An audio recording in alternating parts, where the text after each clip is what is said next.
Greetings, peeps.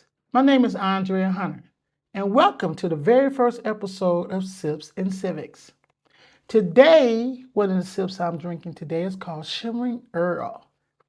And you can find this, it's going to be in our comments on the book and the recipe for this delicious drink I'm drinking today. Now, thank you for attending the first episode. I'm so excited.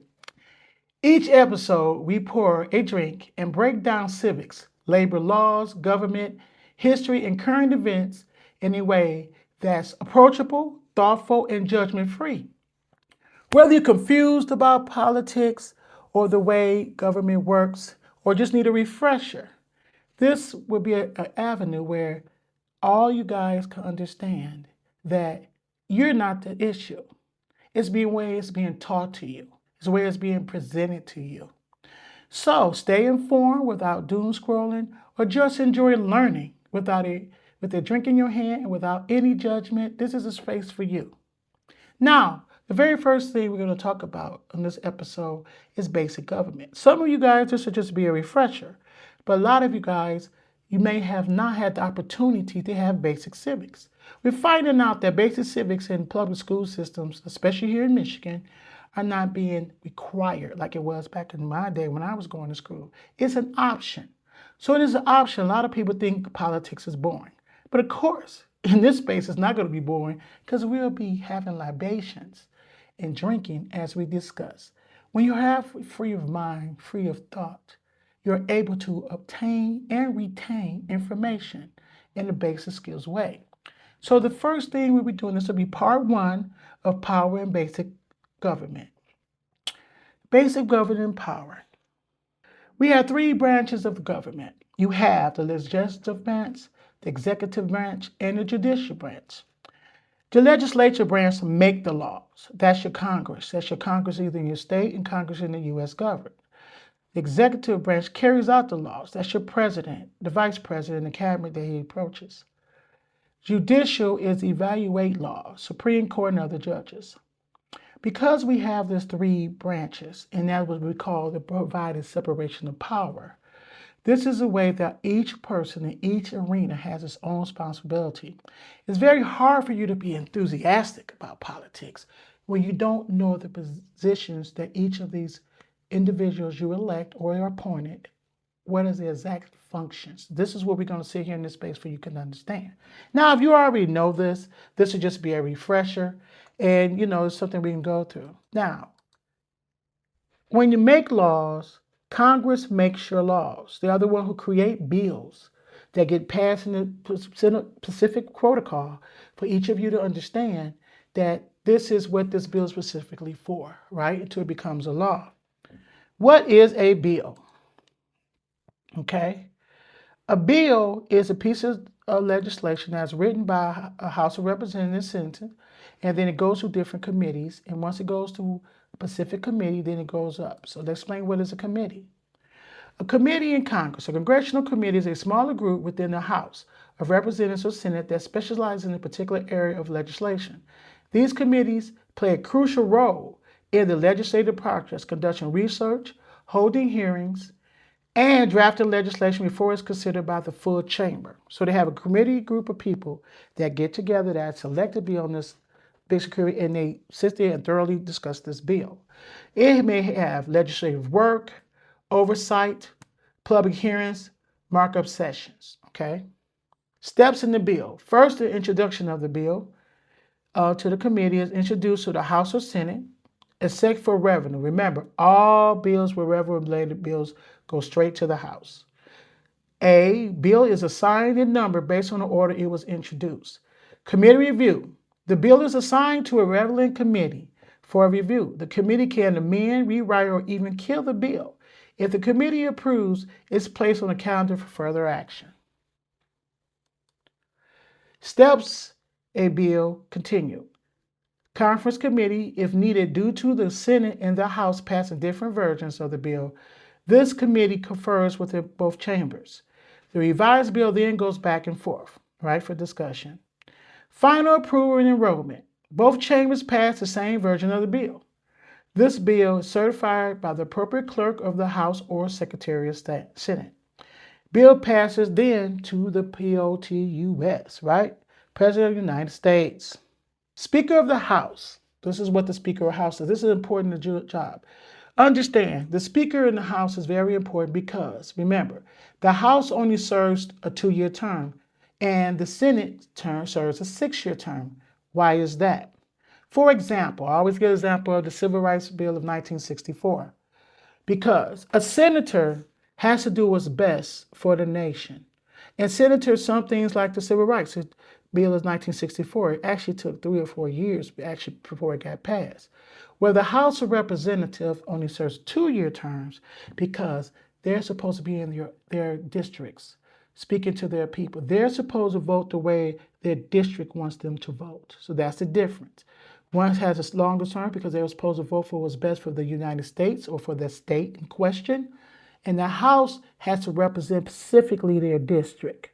So they're supposed to have direct hands with the populace, okay? So that's why when it comes to command, it's the president, then the vice president, then the Speaker in the House, because the Speaker of the House is speaking directly from the populace, okay? Under the doctrine, the Speaker of the House will not allow a floor vote or a bill unless the majority of the majority party supports that bill. Under the House rule, the Speaker schedules floor votes on pending legislation. Bill passed U.S. Senate. To pass the U.S. Senate, most bills require a majority vote. 21 in the Senate and 41 in the Assembly. Urgent measures and appropriation bills require 2/3 vote. 27 in the Senate, 54 in the Assembly. Bill passed in the U.S. House. 218 minimum quorum out of 435. Remember, it's 435 members of the House, 100 members of the Senate. Situations going on in America, people understand what is an executive order. And explain what executive order is. An executive order is a direct issue by the President of the United States that manages operations of the federal government. These are not laws passed in the same sense as Congress. However, executive orders carry the force of the law and are published in the Federal Registry and coded to the U.S. Code of Federal Regulations. Executive orders must be grounded in either the existing Constitution or a federal statute that has been passed by Congress. You heard that. Let me repeat this. Executive orders must be grounded in either the existing Constitution or a federal statute that has been passed by Congress. In other words, this executive order cannot create its own law. It has to be something grounded in either something that's already existing or something that's already passed through Congress. Executive orders are numbered consecutively and published in the Federal Register. Purpose of an executive order. The purpose. The primary purpose of an executive order is to direct how the federal government operates and how its agencies implement laws or policies. They can also be used to signal the president's policy priorities and direct the actions of the executive branch. Executive orders clarify how a law passed by Congress should be carried out. One of the examples. The Emancipation Proclamation. President Lincoln used an executive order to declare enslaved people in the Confederate territory were free, although the 13th Amendment has passed. In other words, even though the 13th Amendment had passed, people weren't acting on it. Okay? Some states were not acting on it. So he had to do an executive order to back up the 13th Amendment that it was already passed by Congress. He didn't create a new law. He just enforced the law that was already created. So that is the difference of executive order. Limitations of an executive order. Executive orders cannot create law or override existing laws passed by Congress. They are subject to judicial review and can be invalid if found unconstitutional or beyond the scope of the president's authority. That's what the judicial system has been doing lately, you guys remember. Congress retains the power of the purse and can effectively defund or limit the impact of an executive order by withholding funding.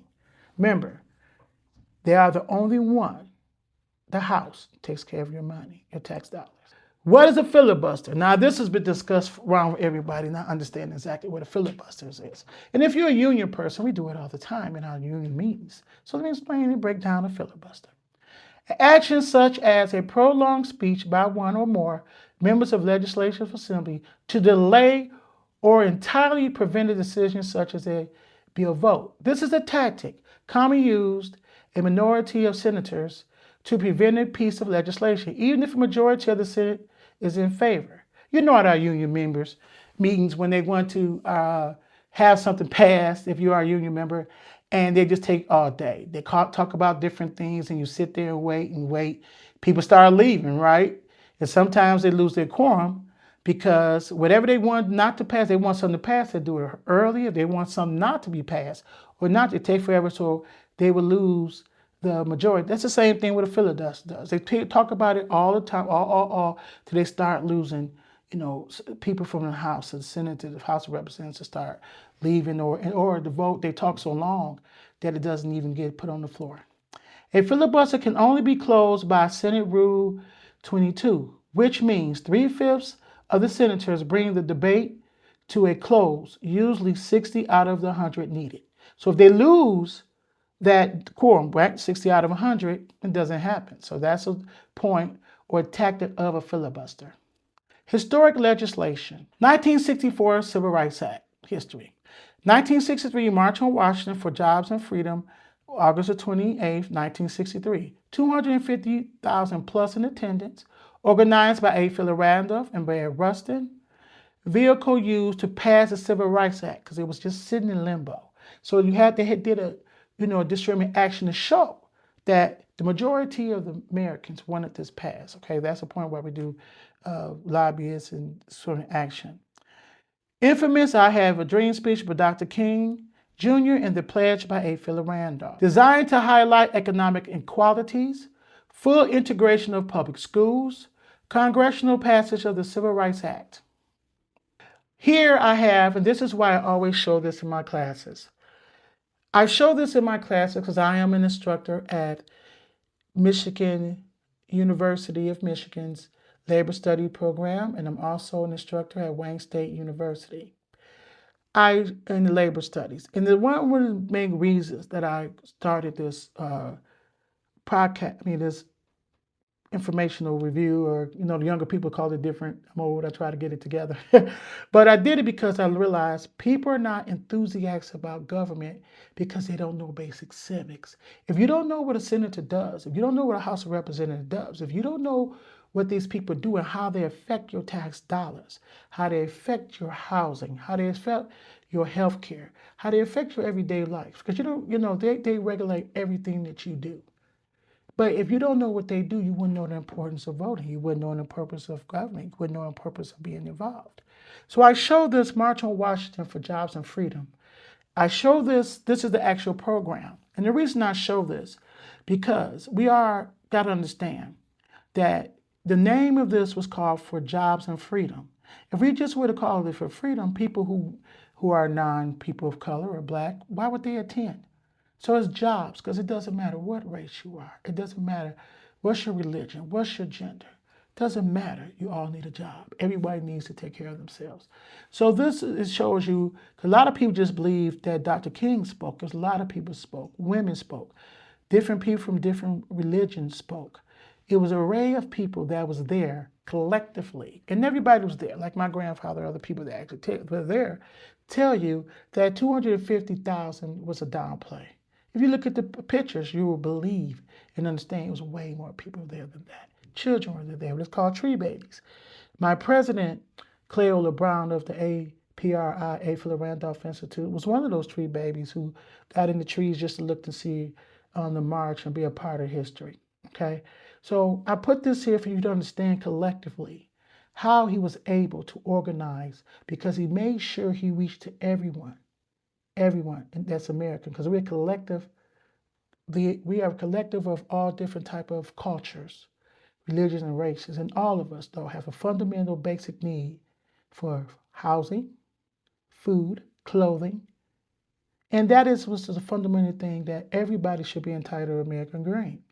But there's no way you can fight for what's in our Constitution if you don't know what's there. So this is where we're going to be doing this series. You don't know what's there, you don't know how it works, you don't know who handles it or who provides this. 1964 Civil Rights Act history enacted on July the 2nd, 1964, by the 80th United States Congress, outlaws discrimination based on race, color, religion, sex, and natural origin.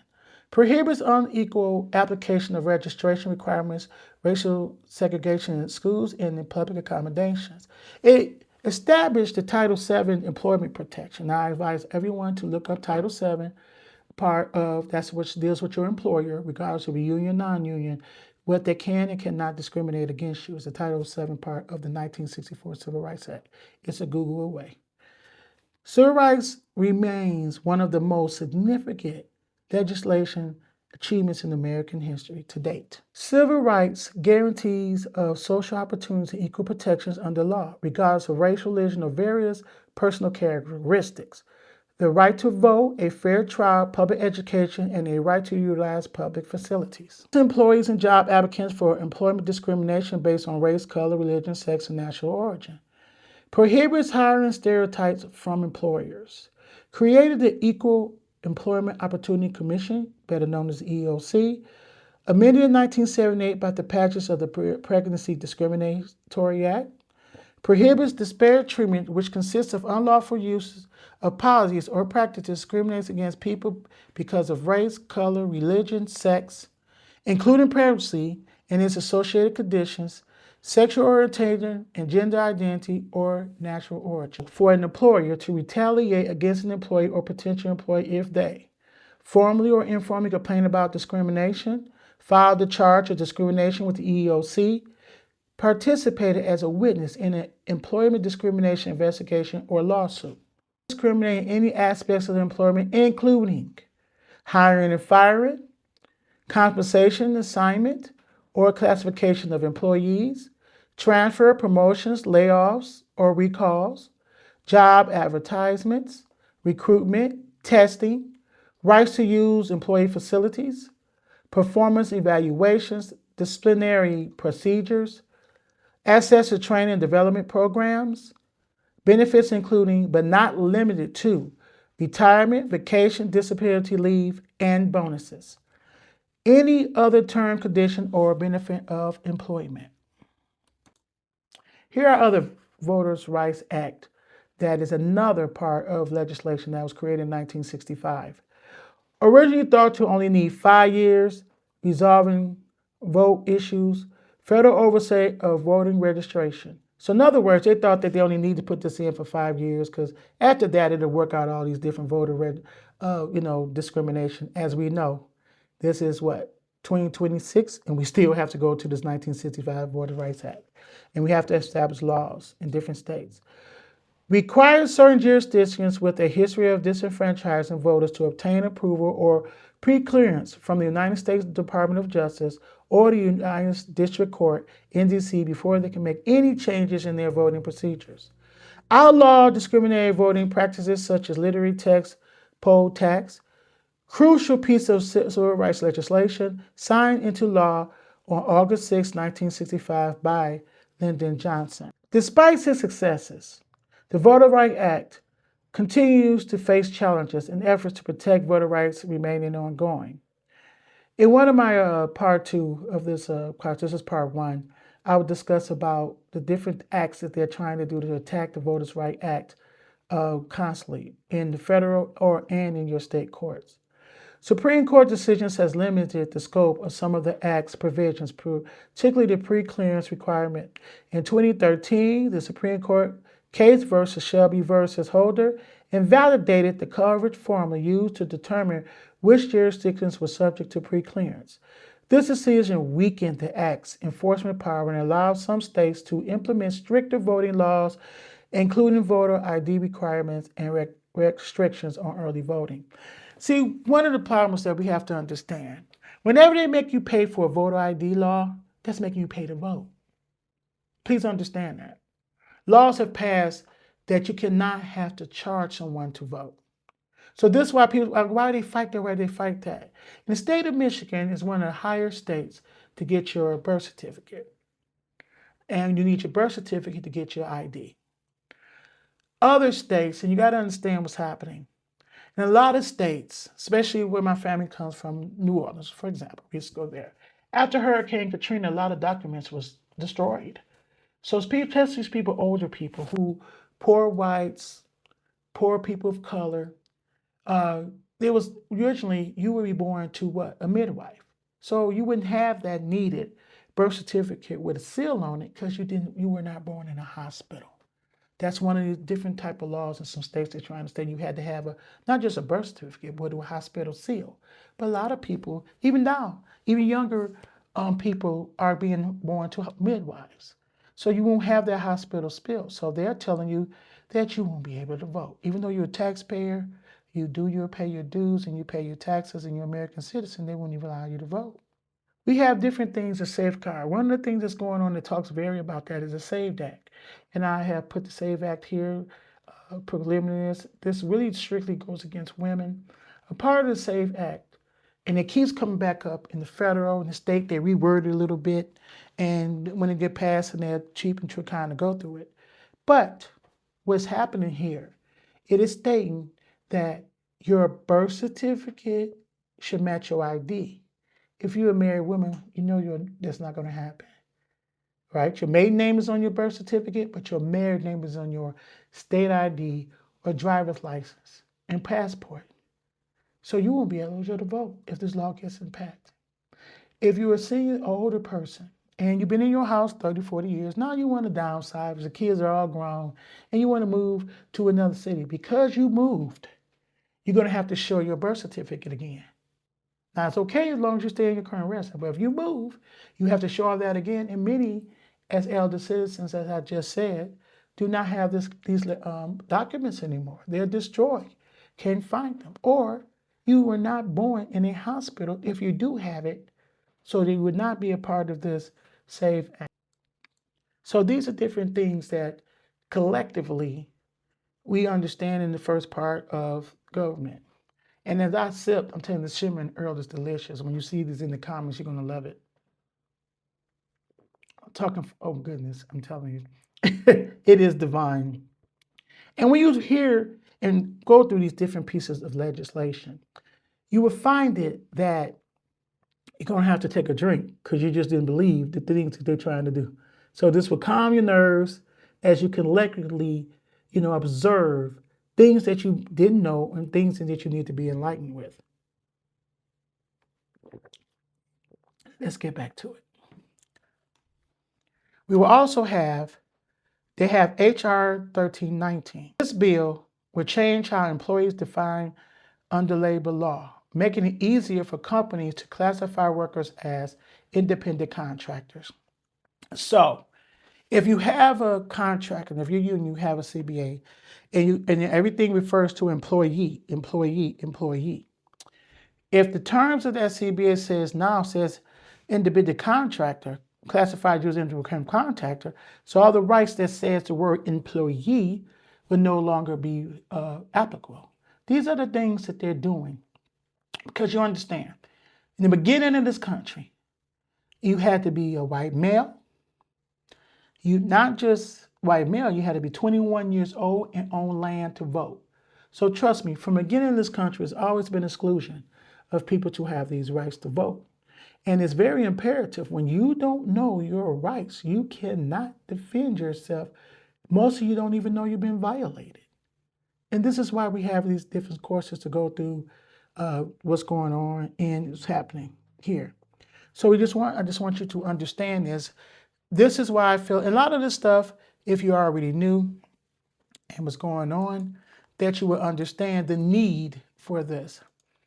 I also want to tell you, so those who may not know me, my background is I'm an electrician by trade. I worked at United States Steel, the Great Lakes Works Division in Ecorse, Michigan. When I retired, I was the local president. My local was 1299. I have negotiated contracts with DTE Energy, United States Steel, Praxair, and now, once with my retirement, I am now a staff rep at ASME union, and I negotiate city contracts, public school contracts. So I'm involved in the public sector and the private sector of labor. And like I tell everyone, We're going to learn how to stop letting the media define us. Because I never use the term middle class, because if we make 200 some thousand a year, it's on overtime. Just like Dr. King was referred, Mother Jones referred to us, just like Walter Reuther, who said it's a direct relationship from the ballot box to the bread box. We are American workers. Don't let them pit us against us with the terms used by the government entities or the terms used by the media. We are working Americans. The person that cleans the hospital is just as person as a doctor, because if that hospital is not clean and taken care of, it'll be shut down for health and safety. So all of us are imperative. All of us are imperative workers. So just want you to understand, this is the reason why we had this space in the arena. Well, thank you. This concludes part 1, and I hope I see you for part 2. Thank you for being my first guest on my first episode. Have a great day.